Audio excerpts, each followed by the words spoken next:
Zombie apocalypse.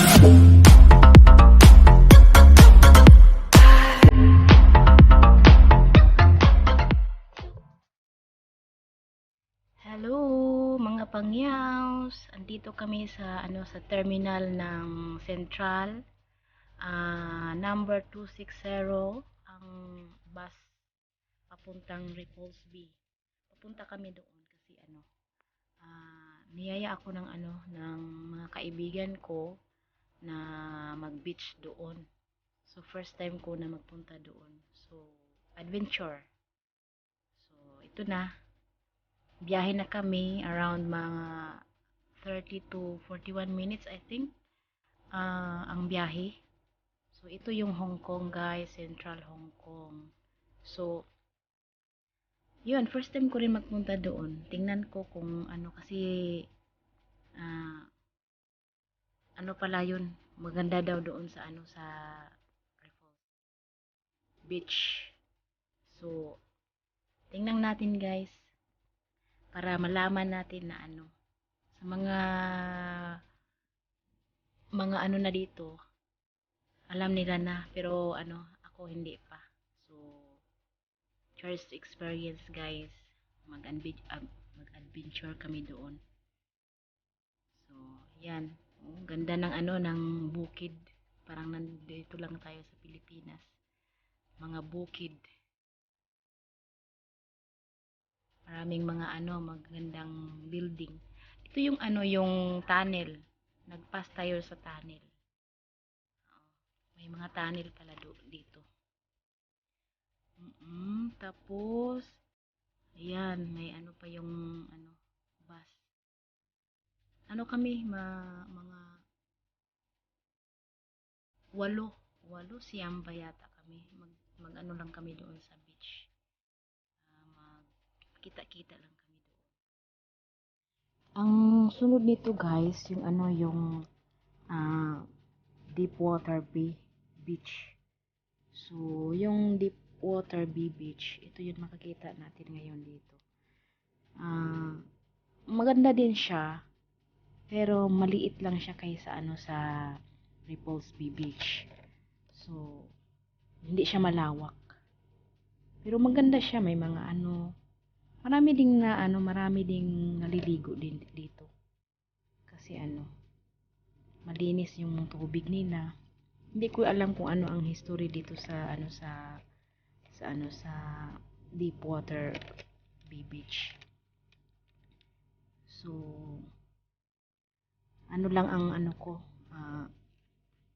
yung may may alam ako konti sa sa Repulse Bay Beach.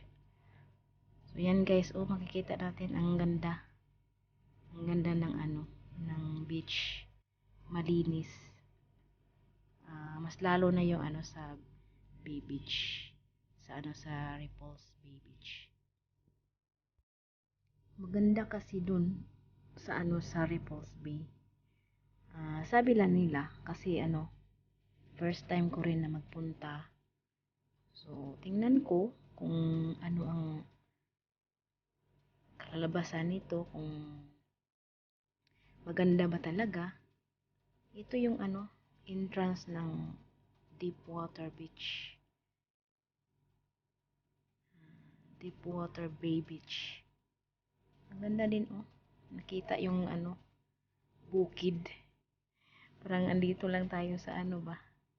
Sa bukid, sa bukid. May pa pa sila Maliit lang kasi yung Bay Beach. Yung Deepwater Beach. Deepwater Bay Beach.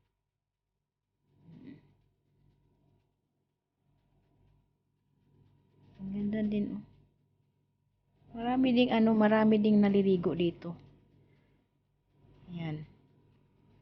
Malapit na tayo sa sa Repulse Bay. Magkikita na dito. Na. Malapit na tayo. Ang ganda talaga. Yan. May mga yate, may mga pamboat, may dalakit. Ito na guys, andito na tayo. Na tayo papasok na tayo sa sa Repulse Bay Beach. Yan, ito na ang Repulse Bay Beach. May history kasi itong Repulse Bay Beach. Bakit siya tinatawag na Repulse Bay Beach? Ang Repulse Bay ay matatagpuan sa southern part of Hong Kong Island, located in the Southern District, Hong Kong, at nagawa ito noong 1889 or 1989. 1989. So it is one of the most expensive residential areas in the world. Yan ang How long is Repulse Bay Beach? Is about 292 meters long and offers views of Middle Island. There is a shrine and a shopping center located next to the beach. Ito na tayo, guys. Ano na tayo? So, ang Repulse Bay is a free public beach. One of about 40 such beaches in Hong Kong. There is swimming is a popular with both locals and visitors. Party din siya ng the reason Repulse Bay is so popular because the water is clean, relatively clean, cozy, and has good public facilities. So, malilinis talaga, guys. Clean water and big white sand beach. So, yan, nagpreano na kami.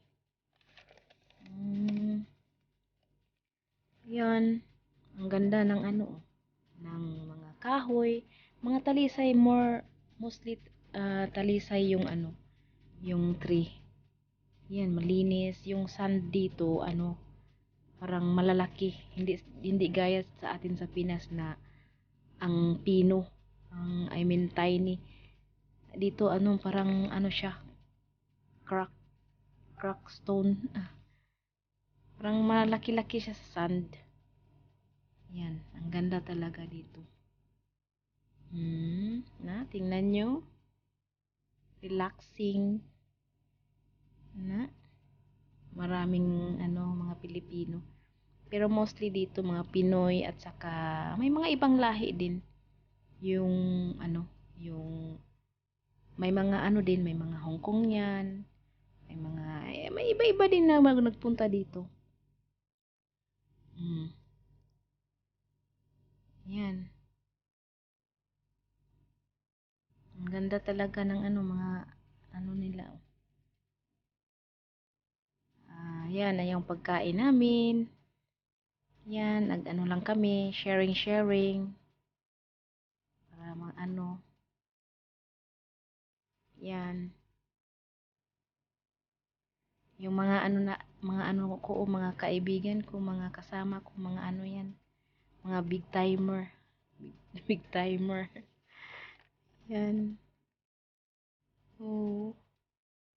Sila ate. Yan. So, masaya ang outing namin. Adventure, Repulse Adventure. Ito pala yung Repulse Bay. Malinis. Ang Repulse Bay pala, yung bakit siya tinatawag ni Repulse Bay kasi may may history siya kung bakit siya tinatawag na Repulse Bay. Pala siya, yung there are many stories explaining how the bay got its name. So, noong 1841, may mga pirates. The pirates took Repulse Bay and lived there. That's why yun ang yung reason. inano pala sa ano sa pirate yung ano yung Repulse Bay. At doon sila ng ano na namumuhay. Yes. They frequently took thing from ships. So ano nang ano dahil sila sa ano sa in order to protect the ships, the British fleet repulse nag-atake yung ano, yung umatake yung mga British in order to protect the ships. So the pirate and their base, due to this event, it was named Repulse Bay. Kaya tinatawag siya na ano, na Repulse Bay kasi ano, sa kapanahonan dati ay kumukuha ng ano mga pirate sa ano, sa Repulse. Kaya tinatawag na Repulse Bay. Yan. Ang ganda oh.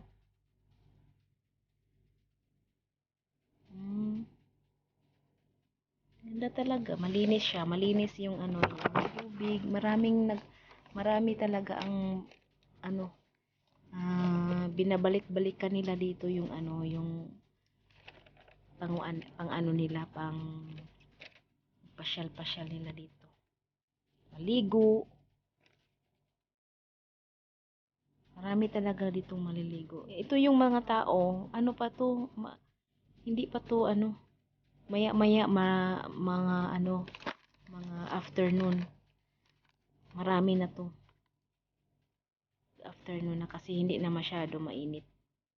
So ngayon hindi pa siya masyadong may mga tao. Pero maya may mga tao na yan, marami.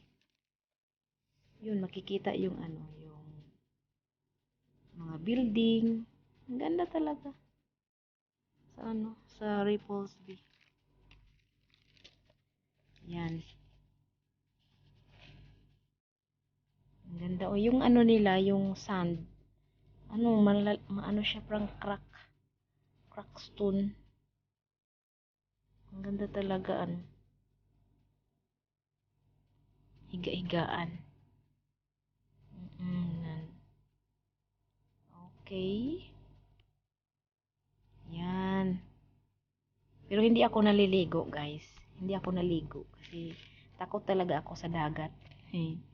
Takot ako sa dagat. Ano, doon sa amin kasi pag may okasyon, maliligo kami. Tapos yun ang ginawa ko, maligo lang ako pag ano, pag malapit na kaming umuwi. So saka pa ako mag ano ng tubig. Yan. Oh, may mga ano chicks. May mga chicks dito, guys. Oh. Yan. Ang ganda talaga. Next adventure, iwan ko kung saan na naman kami. Pag may time kami, may day off. Magplano naman ako kung saan tayo saan kami mag-ano. Ito guys, papauwi na kami. Tapos na ano namin, mga 5 o'clock na yata to. 5 to 6 ba? So, papauwi na kami. So, yun. Masaya kami at saka ano, may nakuha akong ano namin, video para makapag-upload ako. So, yan. Salamat talaga sa mga kasama ko na niyaya nila ako dito. Nakapag-video ako para may i-upload ako sa ano ko, sa channel ko. Yan, yung flower. Yan. Ang ganda ng ano, yung flower dito sa ano, Repulse Bay.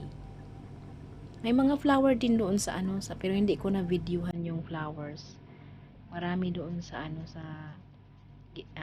ano, malapit sa beach. Pero hindi ko na ano na picture na videohan. Ito lang talaga sa front. Ayan, ang ganda. May mga libro pa dyan, decoration.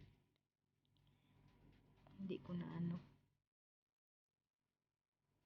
At saka ano guys, hindi na sayang yung paglabas ko kahit na ano, kahit ano ka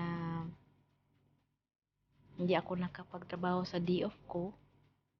Kasi minsan guys, hindi talaga ako lalabas kasi ano, trabahoin ko lang yung ano, yung day off ko kasi sayang naman yung 1,000 plus.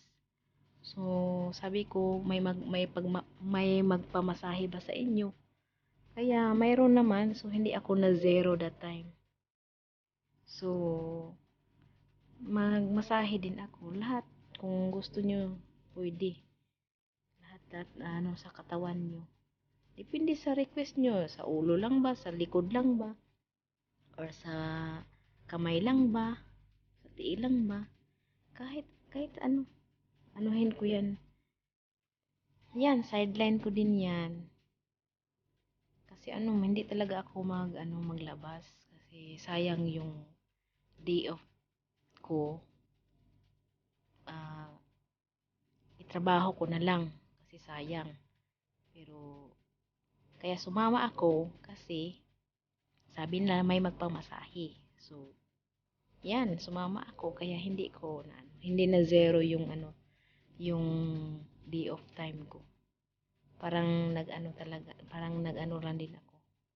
Masaya pa kasi nakapag-video ako at saka ano, naka-income pa. Kaya happy ako na kahit lumabas ako, nakabanding ko pa yung mga kaibigan ko, mga kasama ko. Masaya kaming nag-adventure at naka-income pa ako. So, salamat sa mga kasama ko at saka yung time na na-spend namin. So, ito na yun, papauwi na kami. Ito na, salamat. Salamat sa mga pangyaws. Thank you for watching. Don't forget to subscribe and click the bell notification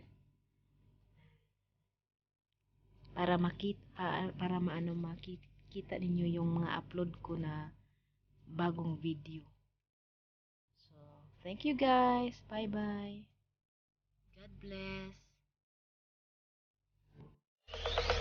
Zombie apocalypse.